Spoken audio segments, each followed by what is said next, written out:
大家好，我是扫地僧。今天我会直接给出大家一个方法，让大家通过投资股票和房地产直接达到财富自由。今天这部影片的含金量是非常高的，因为你将会从这短短的时间里完全知道投资的核心心法。跟之前分享的股票投机的影片不同，投机是拿来赚钱的，而投资是拿来达到财富自由的。毫不夸张的讲，你越早知道这个投资的方法，你就越早达到财富自由。从此你将不用工作，你的财富也能变得越来越多，不用再为钱烦恼。先说一下，这个方法是我根据大道至简的哲学思想，在实践中总结提炼出来的。什么是大道至简呢？大道至简出自《道德经》，就是要抓住事物的要害和根本，剔除那些无效的、非本质的东西，化繁为简。而大道至简的反面就是博大精深。博大精深是因为没有看穿事物的实质，不能抓住问题的关键，把简单的问题复杂化了。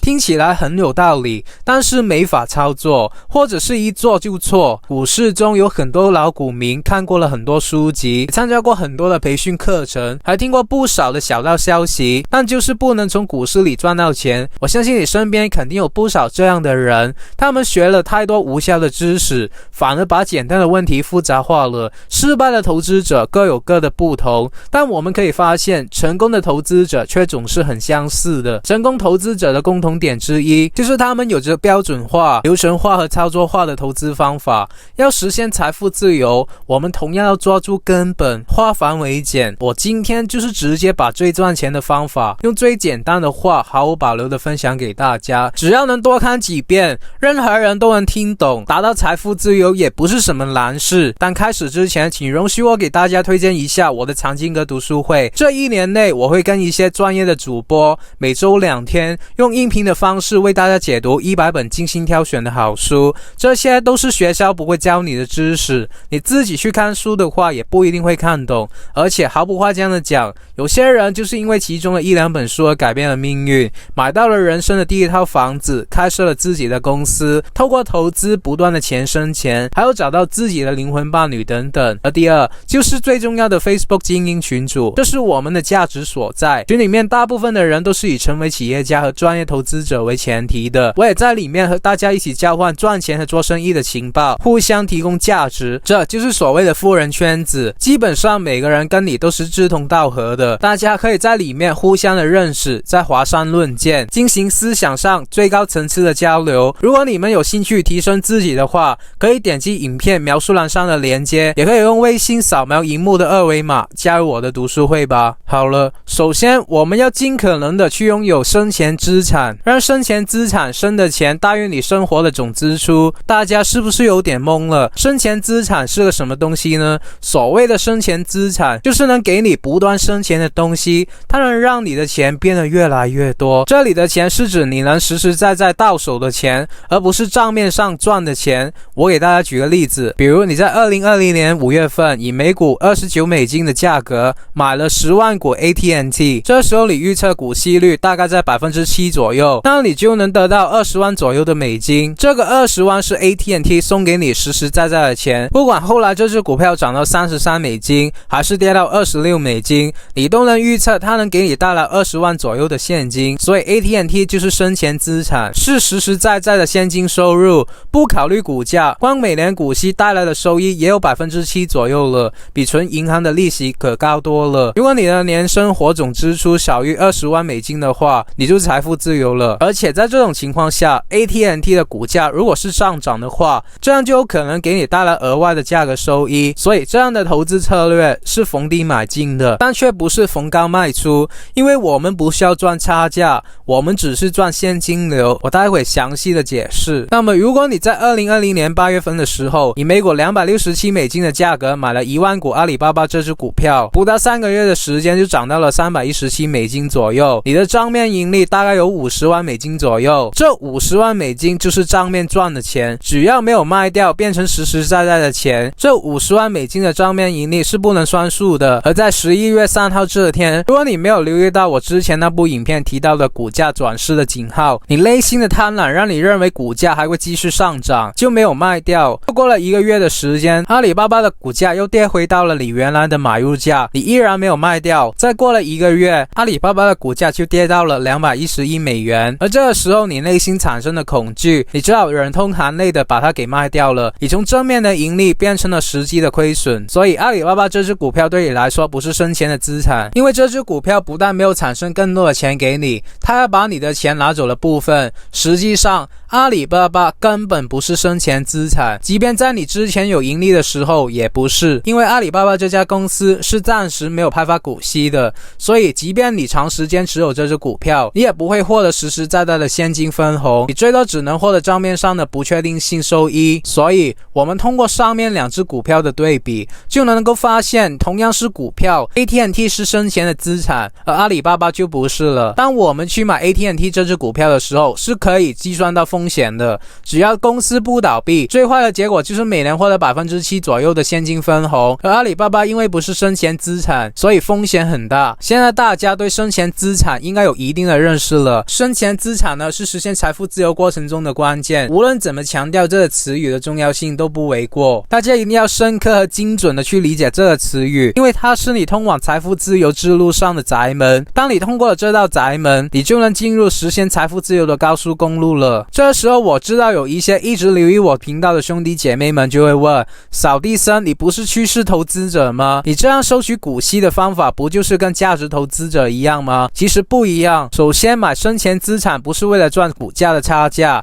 什么意思呢？就是我从买这资产的第一天起就没有想过把它卖掉了。这家公司只要不倒闭，股票市场没有给我任何严重的警号，我就一直持有。我看中的是 AT&T 每年给我带来的 7% 回报率和现金流，我什么都不用做，也不用长期的盯盘，也能有这样的回报。就和之前那部影片提到的买房的概念是一样的，只要把它租出去以后能为我们带来正向的现金流，房子也是生钱的资产。所以很多人问我，这时候的房子可以买吗？楼市的泡沫会爆吗？我告诉你，肯定会爆的。但什么时候爆呢？大部分的人都不会知道。就算我真的知道，但我告诉你的话，你也不会信，对吧？当然，这个世界是有人会知道的，但不是我们这些普通人，也不是什么时事评论员，更不是什么经济学家，而是那些操控市场的大鳄。那他们会告诉你吗？不会的。真正的内幕消息是不会告诉任何人的，因为你不在这些世界最顶尖的富人圈子里面。所以既然我们无法预测未来，我们就要做好投资的策略。我也不介意分享给大家我的做法，我大概20%到30%的钱都会花在中期的投机上。之前跟大家说的趋势投机的方法是我用来赚钱的，我有空或者看到机会的时候就会去玩玩，一方面可以短期内赚点快钱，另一方面可以释放一下赌性。没错，如果靠买卖股票的差价来赚钱的话，跟赌是没有差别的，因为你就是在赌它涨还是跌。而大多数的股民只会赌它涨，因为他们只会买正股，不会利用衍生工具来放空。你买进去一只股票之后，你只能在心里面默默祈祷它的股价可以上涨，除此之外你没有其他的方法。你就算明知道有利空的消息，你明知道它会下跌，但你就是不能在它跌的时候赚钱，你只能忍痛的做好止损。为什么？因为大多数人买的是正股，所以很肯定的就是大部分的人在股票市场上都是输家，因为他们其实在赌博，但是他们不太懂游戏的规则，而且他们参与了一个只能买单一方向的赌局，也就是赌大小，你只能买大不能买小。在股票市场内，那些大户只要轻轻的把股价推高，做出一个股价要涨的假象，在很多人都跟着进场的时候就转手放空，大量抛货。他们不但卖在最高点，而且还会利用衍生工具的杠杆去买反方向的产品，股价越跌他们就赚得越多。现实真的是这样的。比如说今年2月19号的时候，内地的小米公司被一家媒体报道说要像苹果公司一样进入造车的市场了。当时小米公司在香港上市的股票就从当日最低价27.5港币左右上涨到最高价32港币，整个过程大概就几分钟左右。这些大户利用这个利好的消息把股价推高了，然后我们可以看接下来的几天就马上连续下跌了几天。如果你没有做好止损的话，你就被套了。有人说是因为后来的新闻澄清了小米造车的计划还没有立项，其实是没有太多直接的关系的。大家可以看美国的纳斯达克指数在2月19号之后的几天也是大跌的，代表着美国领军的科技板块都在下跌，而基本上美国的大盘是影响全球股票的最关键要素。也就是说，无论小米公司要不要造车，它在之后的几天也会下跌的，因为大盘就需要下跌啊。而为什么小米公司在2月19号会上涨呢？很简单，就是因为大户要推高股价出货和利用杠杆做空啊。就是因为大部分的散户只懂得买正股，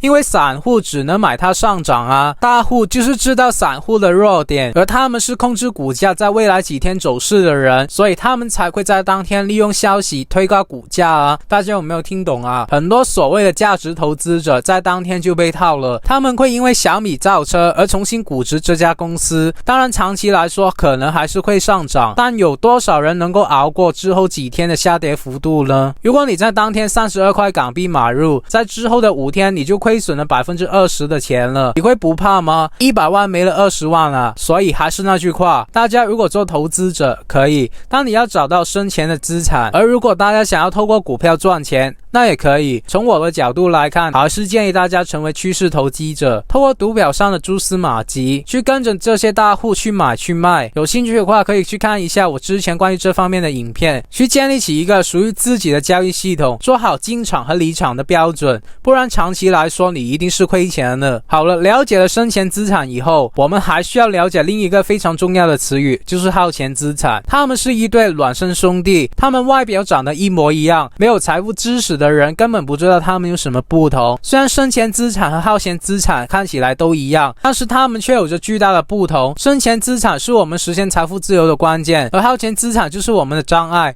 那么什么是耗钱资产呢？耗钱资产就是不断消耗你的钱的东西，它能让你的钱变得越来越少。这里的钱是指你实实在在支出的钱，而不管账面是赚还是亏。假如你2020年在台湾投资了一套房子，而这套房子的市场价是1000万，首付300万，商业贷款700万，30年还清，每月还本和付息37000左右。而如果你把这套房子租给了某公司的高管，月租金是17000，这样每个月你自己要为这套房子支付2万块，并且风雨无阻，这套房子每个月实实在在的消耗你2万块钱，那这套房子就是耗钱资产。假如你的银行卡里面只有20万现金，那么这样10个月下来，你的银行卡就会被这套房子给耗干了。等银行卡耗干了以后，它就开始消耗你了。假如这家房子到了2021年市场价涨到1200万，你账面上赚了200万，那么你应该很高兴才对。可是你现在还是高兴不起来，因为每个月还是要消耗你2万元的现金，你也不能把房子卖掉，因为账面盈利 20% 卖掉以后，去掉各种税费，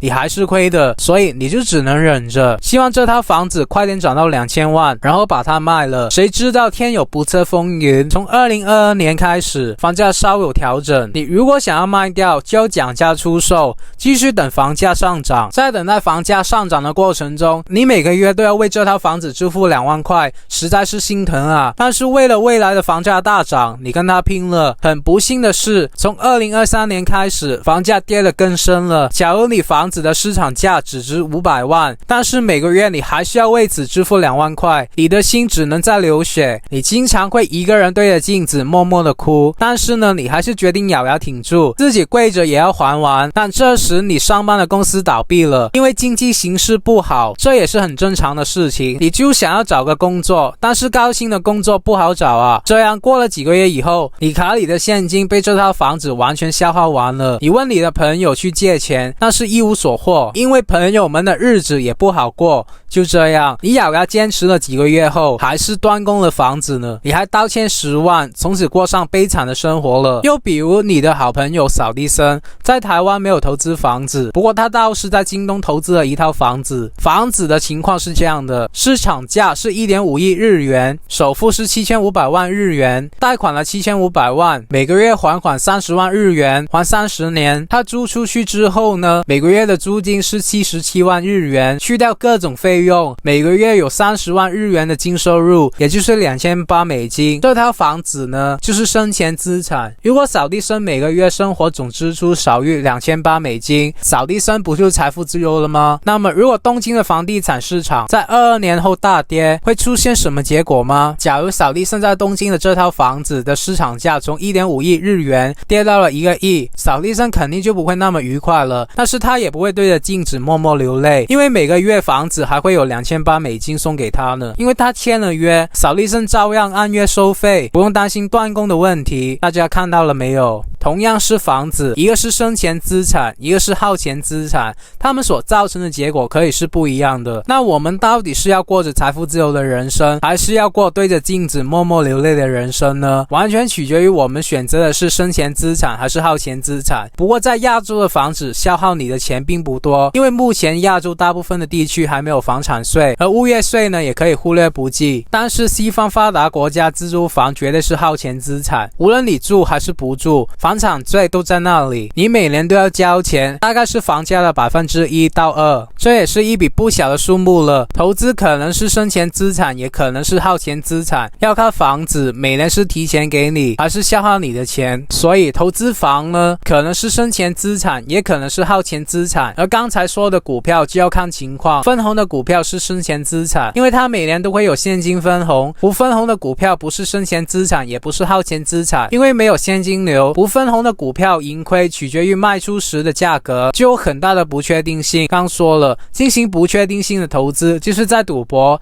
跟大户不公平的去赌是很难赢的，尤其是游戏规则不利于我们的时候，唯有识时务者为俊杰，跟随趋势才是王道。大家可以去看看在股市里读了10多年的大部分人，现在财务状况依然令人担忧。很多时候我真的想去劝他们别赌了，但是我知道现在和他们说这些已经晚了，所以我只能在还是一张白纸或者依然保持空杯心态的兄弟姐妹们身上下功夫了。所以财富自由的第一步，你就需要去分清楚什么是生前资产。当你能够准确的认出什么是生前资产以后，你要做的就是尽可能的去拥有它。那怎么样才能拥有呢？2条路径可供选择。第一条路径就是买，你可以参考这样的做法：努力工作，提高工作技能，加薪，存更多的钱学习，买生前资产的技能，买生前资产。当你的生前资产产生的钱大于你的生活支出，你就实现了财富自由。然后就是买完吃喝睡，生活如此多娇，懒的人有福了。其实这条路就是懒人必备，懒人呢可以通过这条路安心又舒适的实现财富自由。你只要这样做，你已经领先很多人了。当然这条路也并不完美，它需要相对长的时间。如果你不是那么着急，完全可以通过购买生前资产的方式来实现财富自由，但你最多也只是一个中产阶级。我自己是肯定不会甘心如此。没错，我们年轻的确有很多的时间，但就是因为我们年轻，我们的优势就是可以尝试更多新的路。那么唯一能够成就霸业的办法，就是去创造生前资产，去创业，而不是去打工。没钱买，我还不能造一个吗？知道这条路的人很多，但走这条路的人却很少，当中能成功的人更少之又少，因为没有人告诉他们该怎么走。但我这个频道的存在就是带着大家走这条路的。我告诉你，你根本不用害怕，走这条路只需要你吃苦耐劳，厚脸皮即可，因为这条路就是谁能不服输，不怕失败，就能走到尽头。我给大家分享一个白手起家的方法啊，就是先学习创业的技能，然后去创业，去创造为你生钱的公司，让公司产生现金流，然后再开启购买生前资产的模式，用公司给你生的钱去购买股票、房子等等。你这样做不但财富自由这么简单了，你还有成为富豪的可能。这条路起步比较快和走得更远，但是过程比较艰辛，这就像在高速公路上开车，新手难免会紧张不适，而且新手撞车的几率也比较大，但是还是能比较快乐到达目的地的。如果是老司机，那就容易多了，一旦上了高速公路，就像融入了大海，感觉真是美妙极了。今天的我都是从新手走过来的，多开几次车就能成为老司机了。坚强的兄弟姐妹们可以考虑一下这条路，从草根变成富豪的人大部分都是走这条路，马云、马化腾、郭台铭等等，谁不是从新手开始呢？但是他们却成功了，为什么？因为他们知道创业这条路其实蛮简单的，只要硬着头皮去走就行了。那具体有什么创业项目可以做呢？我都为大家实测了半年了，就是 YouTuber， 你们可以考虑一下这自媒体行业，就是那些几岁的小朋友拍拍日常的玩乐生活也能赚几个亿，他们压根没有想过赚钱，他们的父母只是希望把自己的孩子最美好的生活记录下来和分享出去罢了，但这些珍贵的品质和真实的画面却为他们顺手带来无数的财富。都2021年了，我就很纳闷，居然还有人会说创业很难。现在移动互联网已经为我们这一代带来这么多机会，我就不明白为什么还会有人抱怨创业很难，为什么别人小朋友可以，而这些抱怨的人就不行呢？这些人拿部手机拍拍日常生活就很难吗？我最讨厌的就是那些还没有做就说不行的人。那这些人可能会反驳我说他们对 YouTuber 一无所知啊。 OK， 我也知道对前路不明确是大家最大的门槛，因为我做 YouTube 的时候也是一无所知，那就不能解决吗？其实解决的办法也就很简单啊，去找懂的人教我不就行了吗？我自己就是参加了另一个 YouTuber 小船，他的 YouTube 竞拍运营课程，我也推荐给大家。这个课程也毫不夸张的讲，能够解决到你在 YouTube 上遇到的操作问题，有不懂的也可以在小船的 Facebook 群组发问，他也给了我频道很多的建议。大家先点进去我影片描述栏上的连接，它到最下面有一个免费的网络研讨会，大家可以先试听一下。而如果大家现在报名参加的话，还可以用到连接里我为大家争取的最优惠价格，能节省不少钱呢。自媒体是一个站在风口上的新兴行业，跟随着移动互联网的大趋势，因为是创作行业，也不怕将来被人工智能所替代，也没有地区和语言的局限性，大家可以随时随地的工作，甚至在旅行的时候也会为你带来被动收入，而且最重要的是基本上没有什么成本，赚到的每一分钱都是利润，所以我非常推荐大家成为一个 YouTuber， 我认为这是最快赚到钱而且适合每个人做的白手起家创业项目。那么想必现在大家对生前资产和耗钱资产已经有了更深一步的了解了，你是想拥有生前资产呢，